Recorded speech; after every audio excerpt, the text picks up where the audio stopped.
আজ রাজগীর থেকে ফেরার পথে আমাদের গাড়ি যখন গিরিডির দিকে ঢুকছিল তখন বুকের ভেতরটা কেমন এক অদ্ভুত আনন্দে কেঁপে উঠল।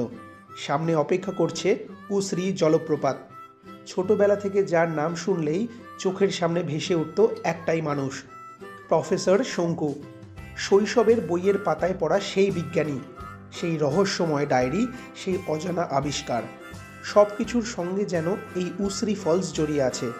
তখন মনে হতো গিরিডি মানেই প্রফেসর শঙ্কুর বাড়ি, তার ল্যাবরেটরি, আর একটু দূরে এই জলপ্রপাত, যেখানে দাঁড়িয়ে হয়তো তিনি নতুন কোনো আবিষ্কারের কথা ভাবছেন।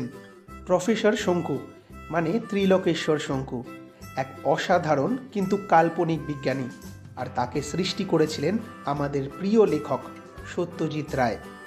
সত্যজিৎ রায় শুধু চলচ্চিত্র পরিচালক ছিলেন না, ছিলেন এক অসাধারণ গল্পকারও। তিনি এমন এক চরিত্র তৈরি করেছিলেন যিনি পুরোপুরি কাল্পনিক, অথচ পড়তে পড়তে মনে হয় একেবারে বাস্তব মানুষ। গিরিডির নিরিবিলি বাড়িতে থাকতেন, সঙ্গে বিশ্বস্ত প্রহ্লাদ আর পোষা বেড়াল নিউটনকে তো মনে আছেই। বাড়ির ভেতরে প্রকাণ্ড এক ল্যাবরেটরি, সেখানে তৈরি হচ্ছে অদ্ভুত সব যন্ত্র, ভাষা অনুবাদক, স্মৃতিবর্ধক ওষুধ, আবার রোবট বিদুশেখরও। ছোটবেলায় যখন প্রথম প্রফেসর শঙ্কুর গল্প পড়ি মনে হতো বিজ্ঞান মানেই রোমাঞ্চ, অজানা দেশ, রহস্যময় ঘটনা, মহাকাশ অভিযান, সব কিছুর কেন্দ্রে একজন বাঙালি বিজ্ঞানী। কি গর্ব হতো তখন, মনে হতো আমাদের বাংলার মাটিতেও এমন প্রতিভা জন্মাতে পারে। আজ যখন উসরি ফলসের সামনে দাঁড়ালাম, জল ঝরে পড়ছে পাহাড়ের গা বেয়ে, চারপাশে সবুজ আর পাথরের মিশ্র দৃশ্য, মনে হলো এই তো সেই জায়গা যেখানে আসার কল্পনা আমি বহু বছর ধরে করেছি।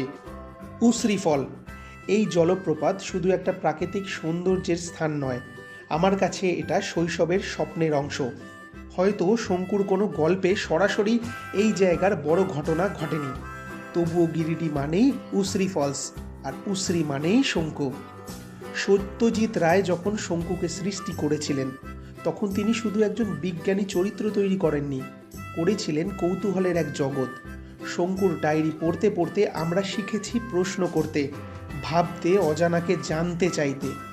এই চরিত্র এতটাই জনপ্রিয় হয়ে ওঠে যে প্রজন্মের পর প্রজন্ম তাকে পড়েছে। আজও বইমেলায়, লাইব্রেরিতে শঙ্কুর গল্পের বই হাতে নিলে শিশুদের চোখে সেই কৌতূহল দেখা যায়। শঙ্কু যেন শুধু গল্পের নায়ক নয়, তিনি আমাদের কল্পনার বন্ধু। আজ নিজের পরিবারের সাথে উসরি ফলসে দাঁড়িয়ে মনে হলো ছোটবেলার সেই স্বপ্নটা সত্যি হলো। বইয়ের পাতা থেকে বেরিয়ে আসা এই জায়গায় আমি দাঁড়িয়ে আছি। জলপ্রপাতের শব্দের সঙ্গে মিশে যাচ্ছে স্মৃতি, নস্টালজিয়া, আর এক অদ্ভুত তৃপ্তি। হয়তো প্রফেসর শঙ্কু সত্যি নন, কিন্তু তার প্রভাব, তার গল্প, তার মাধ্যমে তৈরি হওয়া স্বপ্ন, সেগুলো একেবারেই সত্যি। আজ উসরি ফল দেখে মনে হলো শৈশব কখনো হারিয়ে যায় না। অনেক দিনের শখ ছিল এই জায়গাটা, গিরিডির উসরি ফলস। শৈশব কোথাও না কোথাও আমাদের মধ্যেই থেকে যায়, একটা বইয়ের পাতায়, একটা গল্পে, অথবা হয়তো এই রকম একটা কোনো জলপ্রপাতের গর্জনে। কাল্পনিক শঙ্কু তৈরি হয়েছেন বাস্তবের প্রেক্ষাপটে। উসরিকে খুঁজে পাওয়ার পর মনকে কিছুতেই মানাতে পারছি না যে শঙ্কু কাল্পনিক।